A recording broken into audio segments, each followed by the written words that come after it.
Divinamente, Marcucci here, and we're in the video, and today we are going to bring you the key definitions for the Genius Act of 2025. There are about like 25 definitions that I feel you guys should know. This is the second video for the series. For those that do not know, the Genius Act is the guiding and establishing national innovations for U.S. Stablecoins Act. It is going to be one of the biggest acts in like laws and bills in our most recent time. I said in the previous video, but we are moving from the standard fiat paper dollar to digital dollar to now every single digital asset and currency that's going to be created being on chain, just being faster, cheaper and more accessible to everyone. It is about like 70 pages long, so they have a lot of definitions. This is going to be the first video just going over all the definitions, and then we're going to be going over all of the act. So we're going to start off with the first definition is the Bank Secrecy Act, and it refers to laws and regulations for financial record keeping and reporting to prevent money laundering and terrorism financing. This includes the Section 21 of the Federal Deposit Insurance Act, Chapter 2 of Public Law, and Subchapter 2 of Chapter 53. This Bank Secrecy Act first started for, I think it was around 9/11, or these different sections were for 9/11. And it requires insured depository institutions to retain records that are useful in criminal, tax, and regulatory investigations or proceedings. Number 2 is going to be the board, and by the board, they mean the Board of Governors of the Federal Reserve System and Central Banking Authority in the U.S. And then we're just going to see, we have Jerome Powell, Philip Jefferson, Michael S. Barr, Michelle Baumann, Lisa D. Cook, Adriana Kugler, and Christopher Waller. I also want to mention this website, they have their like little bios and everything, but I'm just going to show you the Wikipedia. I know it's not the best to show Wikipedia, but I just want to show you their terms and what party they represent. So they have 3 Republicans and 4 Democrats, and this is when they got elected and when their terms expire. So none of the terms expire until 2026, with Jerome Powell being the first one to expire. Oh, well, the second one, because Adriana's term is up in January 31st, 2026.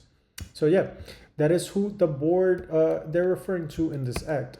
The second one is a comptroller. So the comptroller refers to the Office of Comptroller of the Currency, a federal agency regulating national banks and federal savings associations. So if we look here, Rodney Hood is the acting comptroller of the currency. He was appointed on February 10th, 2025. And he supervises more than 1,000 national banks, federal savings associations, and federal branches and agencies of federal foreign banks. So kudos to him. And that's who the acting controller is. If you guys want to see all of these people, I'll obviously link all the descriptions, all the links in the description down below. Next, we're going to be going to the Comptroller-Regulated Entity, and that is any federal qualified non-bank payment stablecoin issuer that is subjected to regulation and supervision exclusively by the comptroller pursuant to section and any entity chartered by the comptroller. I've made up some hypothetical, banks and companies that this may be viewed, because right now I don't know of any, or I couldn't find any. So if you guys know any of them, please let me know in the description down below. But this could be like a non-bank company like Stablecoin Inc. that use the issues like USDC stable, or CryptoPay Solutions that issues something approved by the OCC to issue payment stablecoins. Next one, a corporation. So the corporation, it means the Federal Deposit Insurance Corporation, which its mission is to maintain stability and public confidence in the nation's financial system. In support of this goal, the FDIC insures deposits, examines and supervises financial institutions for safety and soundness and consumer protection. It also works to make large and complex financial institutions resolvable and manages reviewership. I'm also going to show who the board of directors is here. So the board of directors, we have Travis Hill. The director is vacant right now, so the vice chairman is Travis Hill. The director is vacant. I'm sure they're going to have someone there. We have Rodney Hood as well, and Russell Vogue, another director here. He's the acting director of Consumer Financial Protection Bureau.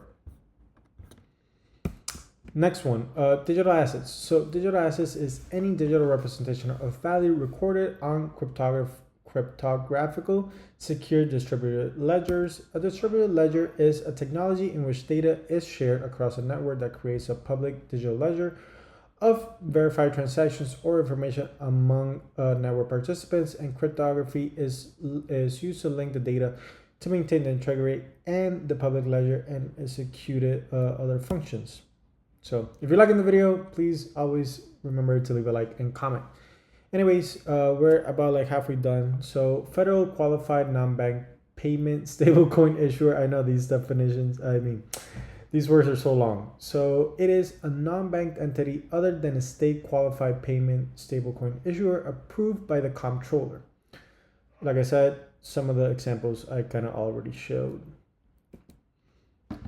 A permitted payment stablecoin issuer, so is a U.S. incorporated entity approved to issue payment stablecoins, including subsidiaries of insured institutions, federal non-bank issuers, and state qualified issuers. So there's going to be a lot of stablecoins being created with this. Like institutions are going to be creating stablecoins, federal non-bank issuers are going to be making stablecoins, states are going to be making stablecoins, maybe cities, municipalities. Everyone is basically going to be creating a stablecoin.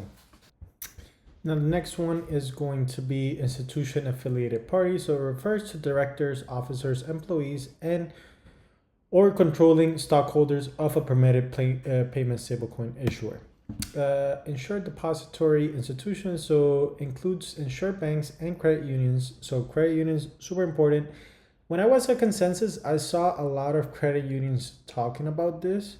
So it is interesting to see how this is going to develop. So as defined under the Federal Deposit Insurance Act and Federal Credit Union Act.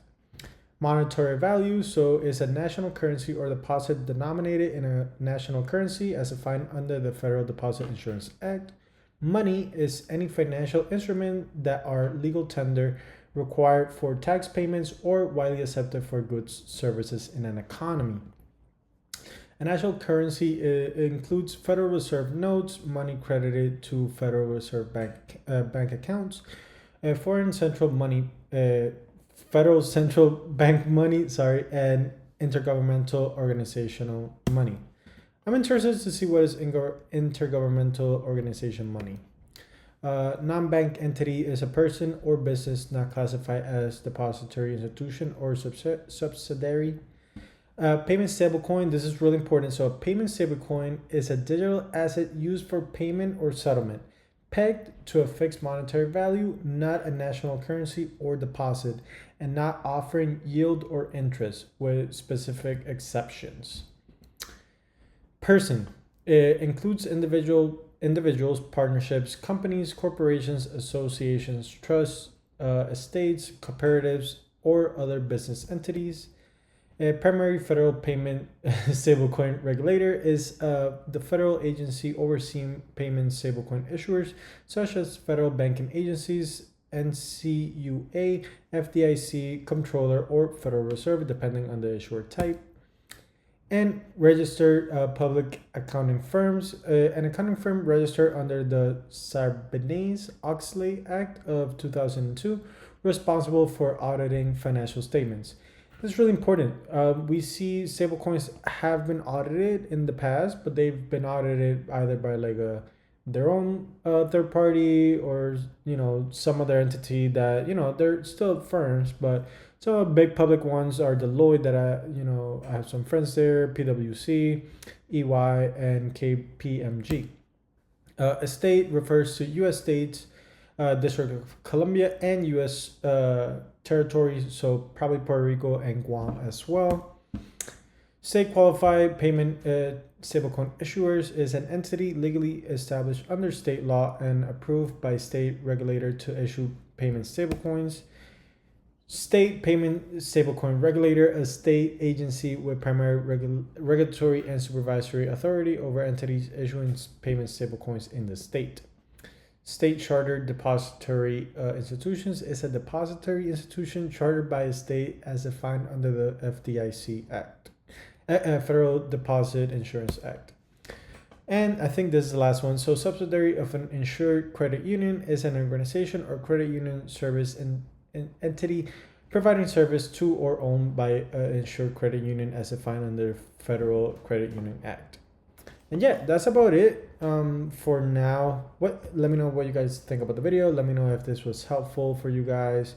Hopefully you can understand a little bit now of what, oh wow, my face is here and I was covering some of them. So hopefully I didn't mess up, just notice. But anyways, hopefully you guys know all the definitions by now. I'm going to be posting the next video sometime soon this week. So anyways, intrigued your thoughts, please let me know what you think about the video. And as always, please remember to leave a like, comment, and subscribe, and I will see you on the next one. Bye-bye.